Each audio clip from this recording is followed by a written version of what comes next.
Ao longo dos séculos, a falta de água em Lisboa levou à construção de cisternas, ao aproveitamento das já existentes e à procura de águas em profundidade com a construção de poços.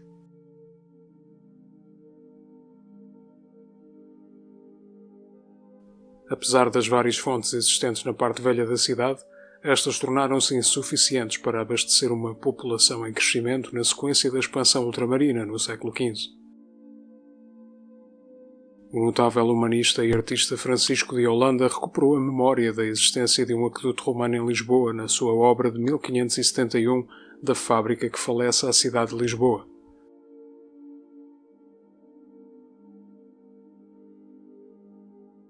Na zona de Carenque, entre os concelhos da Amadora e de Sintra, ainda persistem as ruínas da barragem erigida na época romana, assim como a enorme bacia que retinha a água.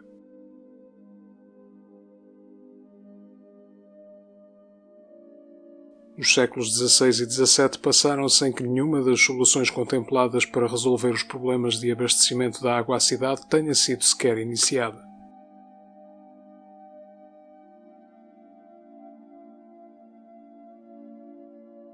No início do reinado de Dom João V, a situação tinha-se tornado particularmente turbulenta, sendo frequentes as disputas violentas pela água junto das fontes na zona velha de Lisboa.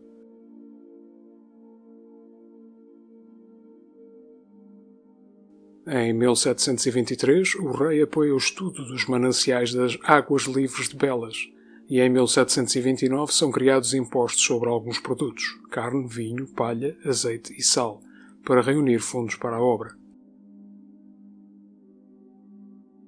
Em 1731 é emitido o Alvará Régio que inicia o projeto, entregue a António Canevari, arquiteto italiano, ao coronel engenheiro Manuel da Maia e a João Frederico Ludovice, arquiteto do convento de Mafra. Poucos meses depois, Canevari é afastado da direção do empreendimento e é substituído por Manuel da Maia. Foi aí definido o traçado que o aqueduto devia seguir desde a nascente até Lisboa.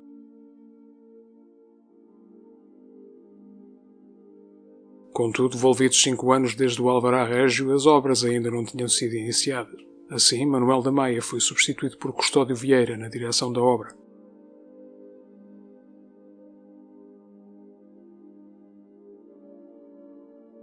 A construção iniciou-se lentamente, sendo que em 1740 começou a edificação do troço mais monumental e visível de todo o conjunto, a arcaria sobre o Val de Alcântara.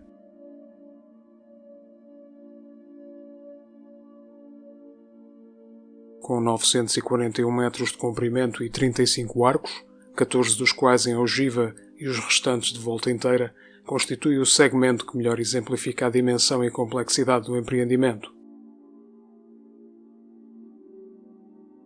Em 1744 é finalizado o chamado Arco Grande, com 62 metros e 29 de altura e 28 metros e 86 de largura, constituindo o maior arco em ogiva em pedra no mundo. No mesmo ano morre Custódio Vieira, sendo a direção da obra transferida para o húngaro Carlos Mardel, que decidiu instalar a mãe d'água perto do Rato, nas Amoreiras.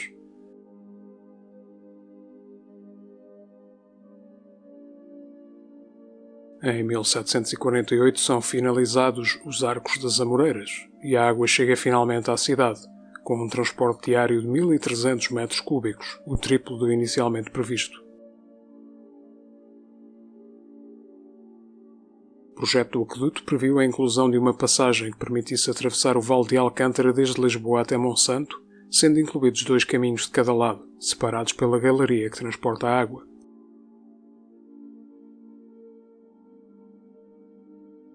Ao longo do aqueduto existem várias torres, respiradouros, lanternas de planta quadrada e que obedecem a 2 tipologias, uma com frontões triangulares e outra com o telhado coberto com placas lisas de pedra.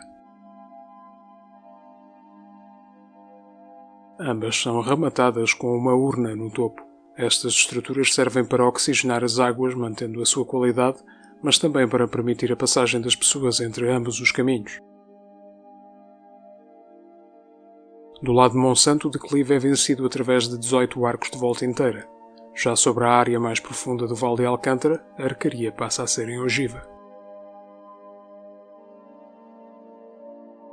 A opção pela utilização de arcos em ogiva, solução arquitetónica que tinha sido praticamente abandonada desde o final da Idade Média, foi considerada a melhor para vencer os grandes vãos e manter a altura necessária da estrutura.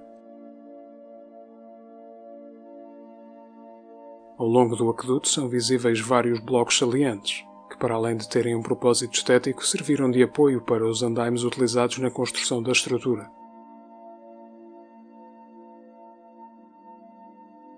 O caminho no cimo da estrutura esteve encerrado ao público desde 1837, na sequência dos infames crimes praticados por Diogo Alves, conhecido como o Pancadas. Este criminoso lançava as suas vítimas do alto do aqueduto, depois de as roubar, simulando suicídios. Acabaria por tornar-se num dos últimos condenados à morte em Portugal. Atualmente sob gestão da EPAL, integrada no Museu da Água, a arcaria do Val de Alcântara pode ser visitada e percorrida desde Campolide até Monsanto.